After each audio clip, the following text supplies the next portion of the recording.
Good afternoon, everyone, and thank you for joining us. Today's press briefing will be on the attacks against the UN system, special procedures, and the Special Rapporteur on the situation of human rights in the occupied Palestinian territories. We will have 5 special procedures experts briefing today, so let me introduce them all very quickly and we can then get started. On the podium today we have Mr. Nicolas Levra, the Special Rapporteur on Minority Issues, and Mr. Richard Bennett, next to him, the Special Rapporteur on the situation of human rights in Afghanistan. Speaking to you remotely today will be Mr. George Katrougalos, independent expert on the promotion of a democratic and equitable international order, Ms. Fernanda Hoppenheim, member of the Working Group on Business and Human Rights, and Ms. Francesca Albanese, Special Rapporteur on the situation of human rights in the occupied Palestinian territories. Each of the speakers today will have brief opening remarks, after which we will open the floor for questions. We'll begin with opening remarks by the Special Rapporteur on Minority Issues. Mr. Levra, you have the floor. Thank you very much, and thank you for being here. 5 speakers for 1 press conference. Okay, true. But we are 5 of us, but with only 1 message. This is not only 1 special rapporteur on 1 specific issue that is at stake today. It is the whole UN human rights architecture that is under attack. This UN human rights architecture is built on 9 major human rights treaties, each monitored by a treaty body. It is also built on the Human Rights Council Universal Procedure Periodical Review, and for all those aspects that are not covered by these 2 mechanisms, it is built on special procedures, that is, some 80 independent experts, each directly mandated by the Human Rights Council. That makes us, Human Rights Council mandate holders, independent. Then give us the possibility to raise our voices when need arise, like today. This also makes us very fragile. We do not work for a government or an institution, but for the cause of human rights. That probably makes us the keystones of this UN human rights architecture. But for a keystone to hold its place, it needs strong pillars below. The UN as an institution on the one side, member states championing human rights and respect for international law on the other.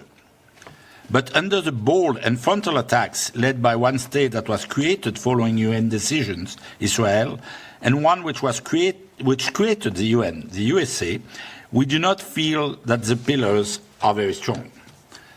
It is not the first time that mandate holders come under attack. In the 80s and 90s, 2 cases were brought by the UN General Assembly to the International Court of Justice for advisory opinion. In both cases, the immediate support from the UN to the attack special rapporteurs is very clearly documented. We do not see it today. And if the UN itself is not very courageous, we also see cracks appearing in the other pillar. This past week, we've heard some states that present themselves as champions of human rights calling from one of us, Francesca Albanese, to resign from her mandate. Are those states, European states, accomplices to the destruction project led by the USA and Israel, or are they just sleepwalking a changing world order they don't understand? It is not only one of us, thus all of us special procedures mandate holders, who is under attack.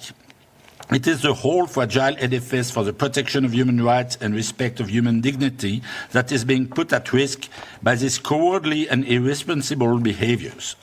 We call today all those individual civil society organizations, state, international civil servants of all ranks to raise their voices and defend the very substance of human rights, as we are doing here and now. Thank you. Thank you, Mr. Levra. Our next speaker will be joining us remotely, Mr. George Katrougalos. You have the floor.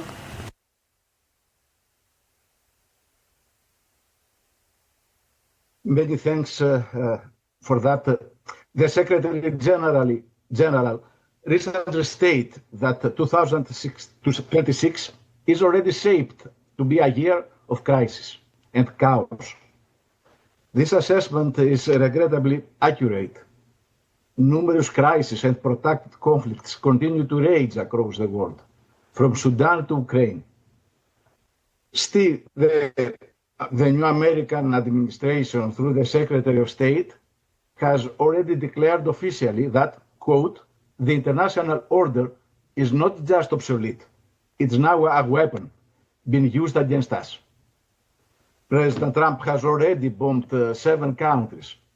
He imposed an illegal naval blockade on Cuba and Venezuela, invaded the latter, and threatens to do the same with Iran. Yet, the ground zero for international legality remains Gaza. We have witnessed an ongoing genocide before the eyes of the entire world, with tens of thousands of civilian deaths, the vast majority of them women and children. This tragedy has been accompanied by a full-fledged attack against the United Nations itself. The Secretary General, in a historically unprecedented way, has been declared persona non grata by Israel. UNRWA has been repeatedly targeted, even physically, and the Israeli Prime Minister has referred to the United Nations as a house of darkness and a swamp of anti-Semitism.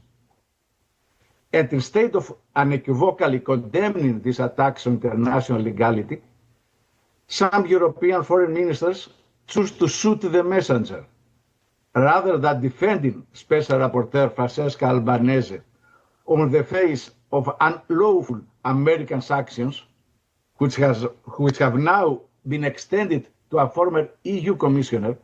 They called for her resignation. And on what grounds?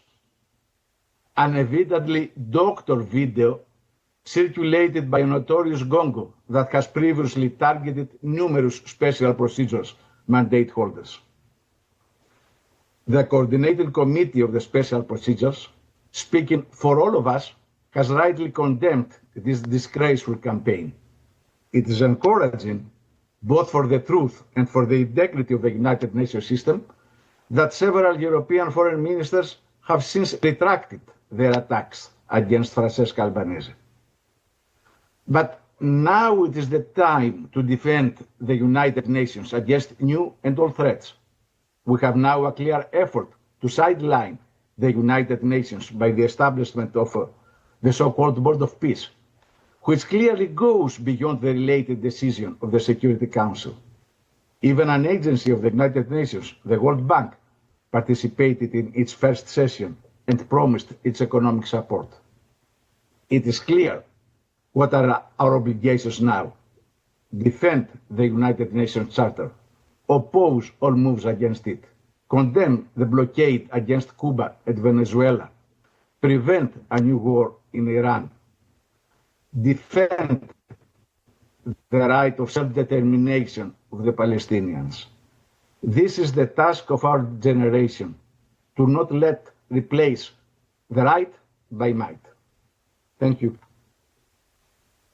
Thank you for that, Mr. Katsougalis. We will now hear from the working group member from the Working Group on Business and Human Rights, Ms. Fernanda Hoppenheim. Ms. Hoppenheim, you have the floor. Thank you.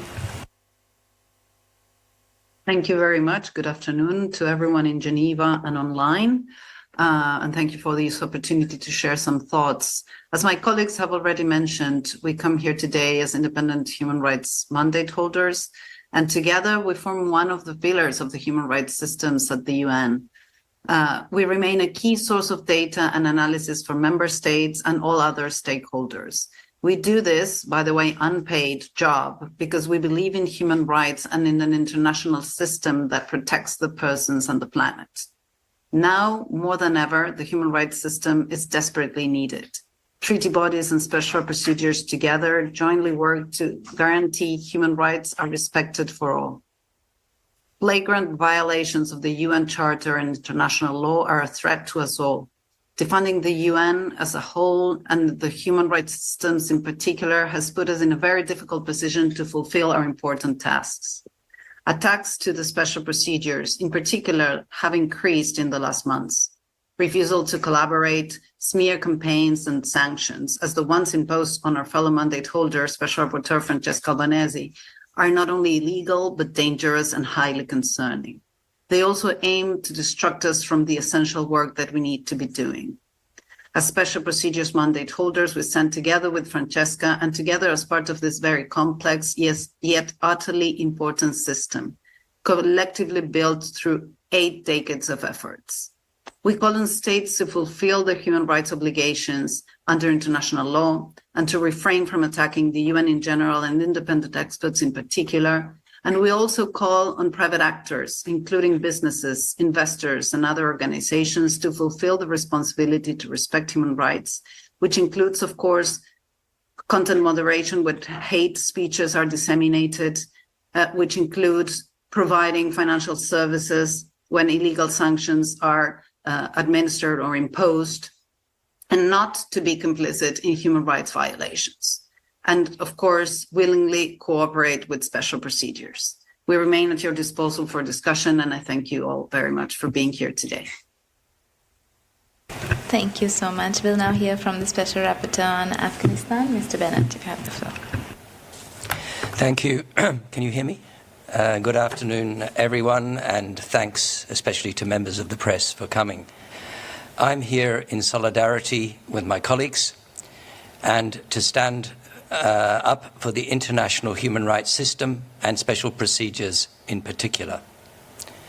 States established the special procedures system in order to receive independent and impartial information and advice on thematic and country-specific human rights violations, putting victims and survivors first.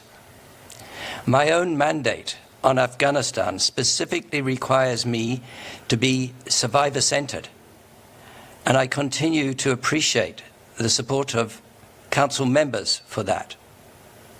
And it's what I consider should be our starting point: a survivor and victim-centered frame of reference. At times, states and others may not agree with reports and statements by special procedures mandate holders.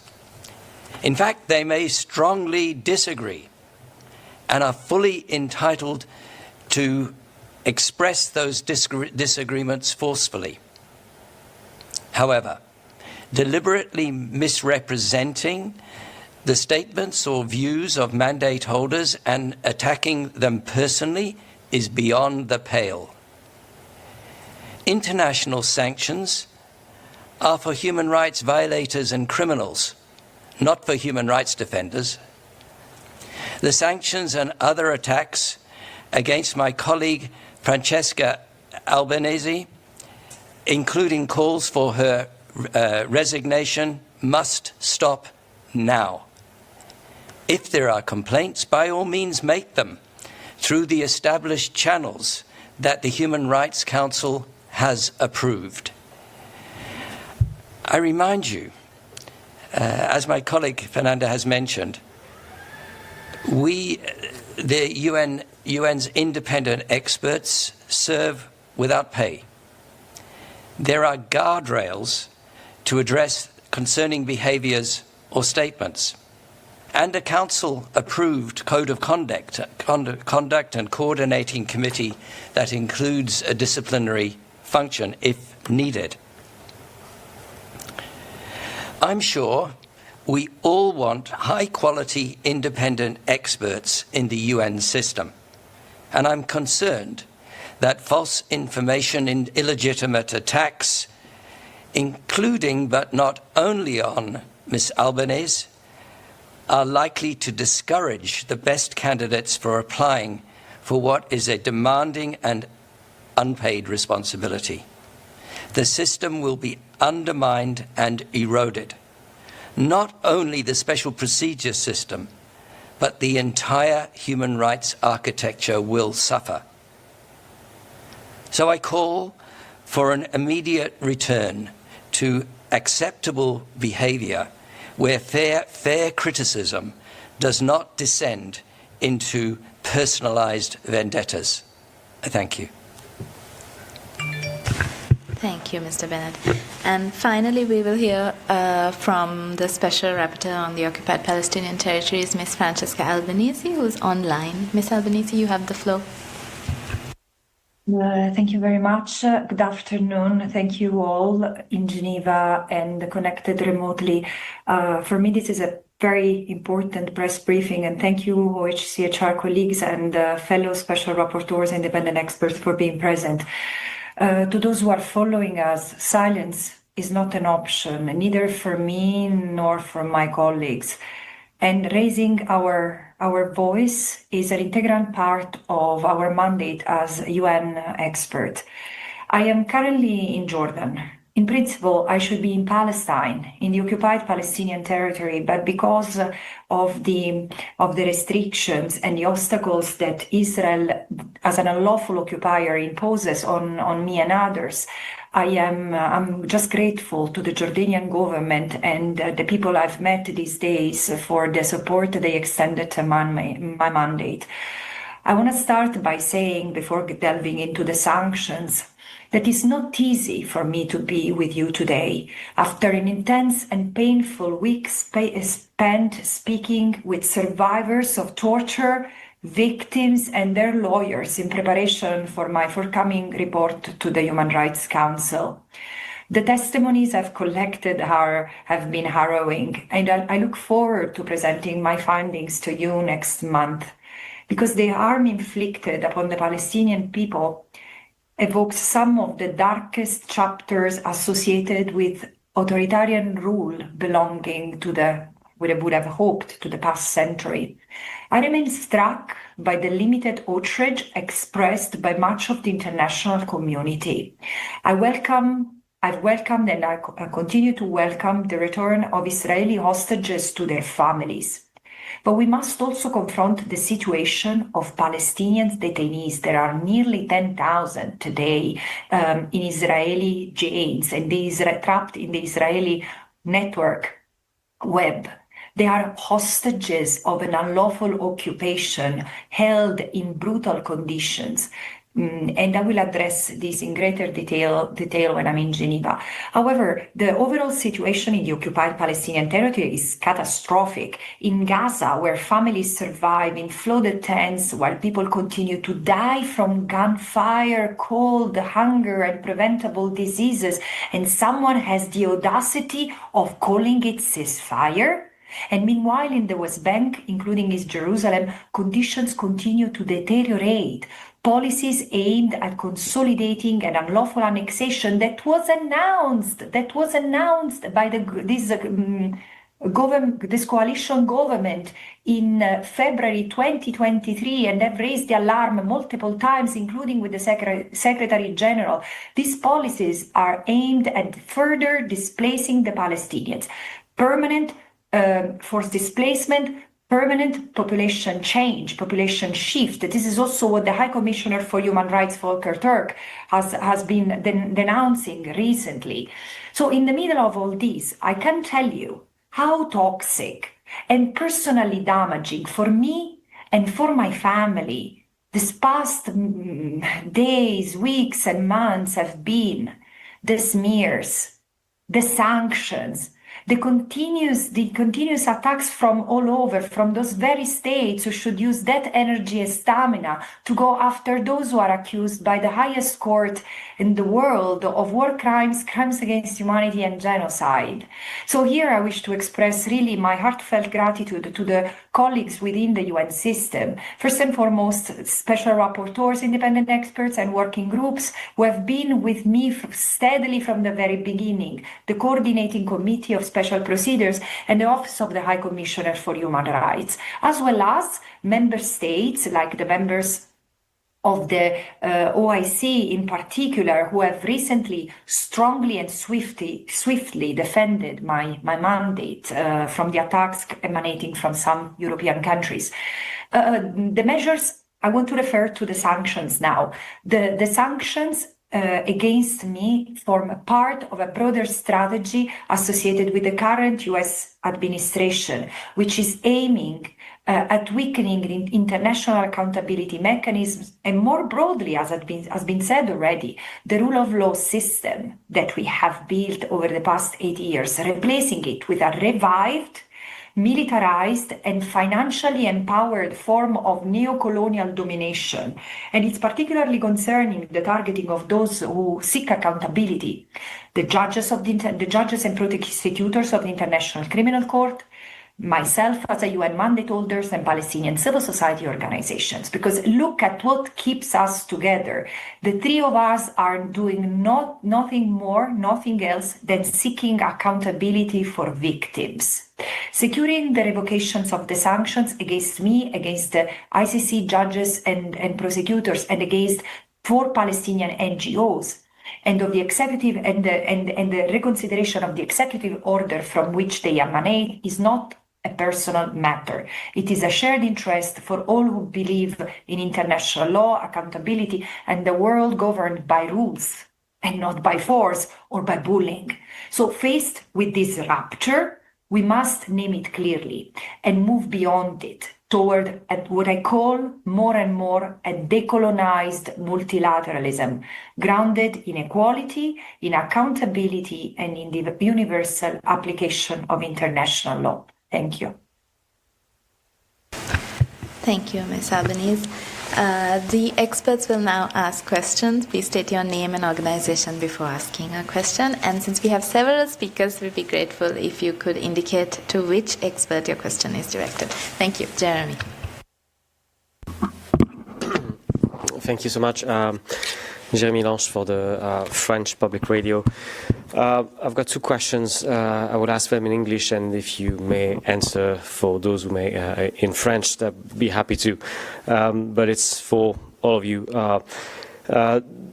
First, on the declaration by the minister of, not the ministry, but the French ambassador earlier this week at the Human Rights Council.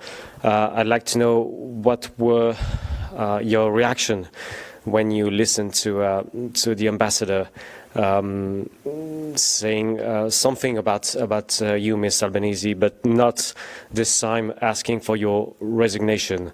So your first reaction when you heard that, and a more broader question for you, all of you, considering this context for special procedures holders, do you consider that today it is easier for you to work in countries like, for instance, Syria, than working in environment like the US and European countries? Ms. Albanese, will you take the question first?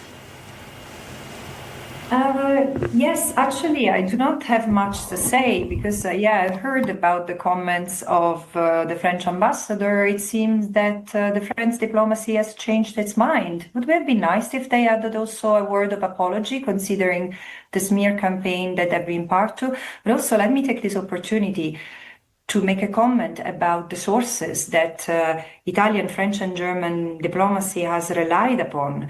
It's past the time that we hold accountable the organizations that from within the UN system, profiting of their ECOSOC status, fabricate defamations against me, against us, against any rapporteur, any special rapporteur, or any independent expert, the Office of the High Commissioner, the Commission of Inquiry, anyone who dares scrutinizing Israel, accusing us of anti-Semitism, accusing us of supporting terrorism. These actors need to be held accountable because clearly they have provided false information that the French diplomats and others, or the French minister and others, have relied upon, which is already disconcerting. But however, the question is that here it is to be clear once and for all that the human rights system and the human rights movement that globally is forming for justice in Palestine has nothing to do with what Israel is and professes as a religion. Is about what Israel does as a state and its continuous violations of international law, including international criminal law. Thank you. Do any of the other experts want to weigh in on Jeremy's questions?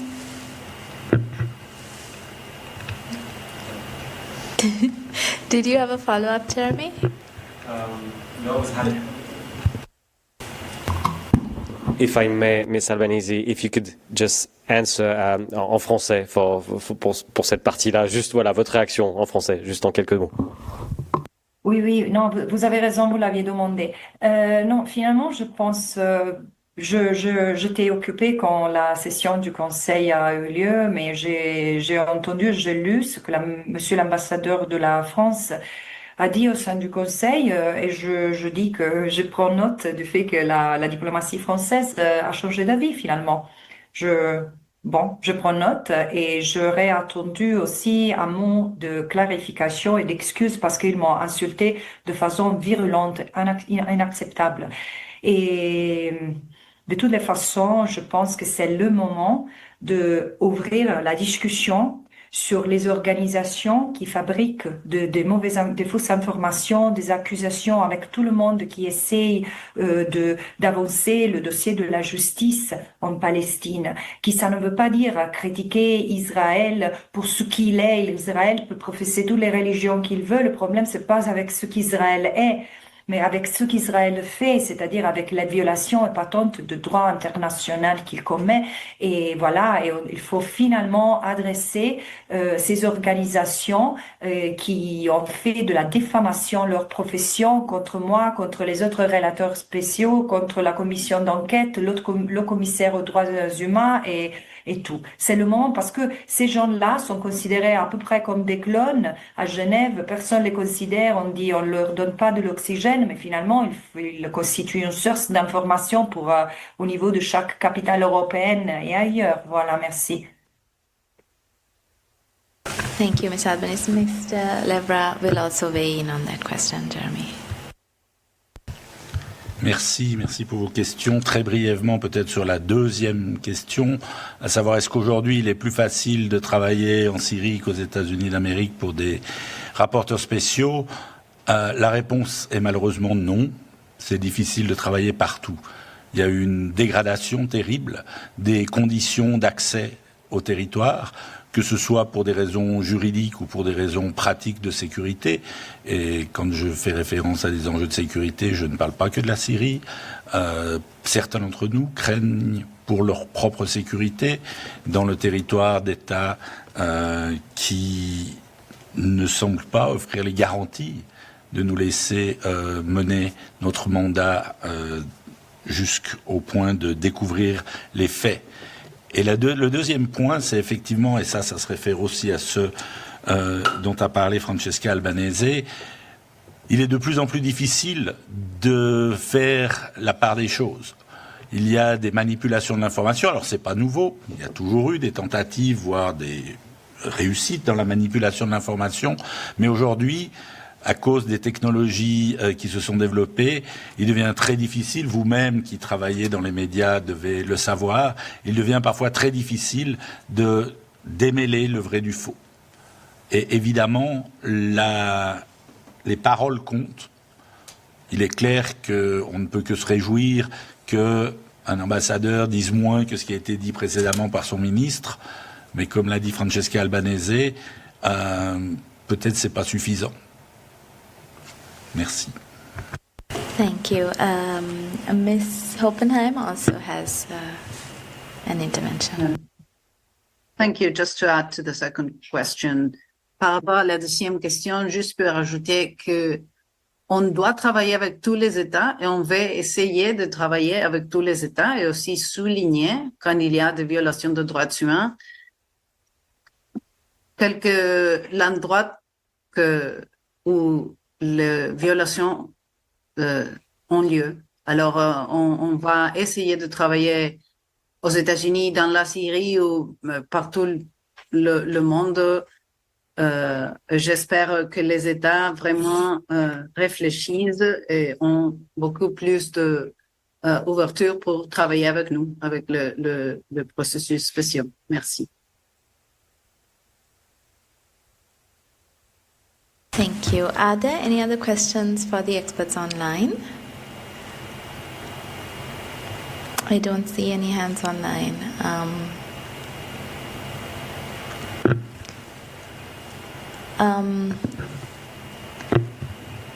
Do any of the experts want to say anything further? Anybody online? Ms. Albanese? No. Okay, if there are it's very... sorry, please go ahead. No, it's very interesting to be in a press conference with journalists who do not ask questions. Another interesting sign of the time we are in. It's okay. Thank you for those who are there. Thank you. If there are no further questions, we will then close this press conference. If anybody would like the opening remarks by any of the experts, please let us know and we can make those available. Thank you all for joining us.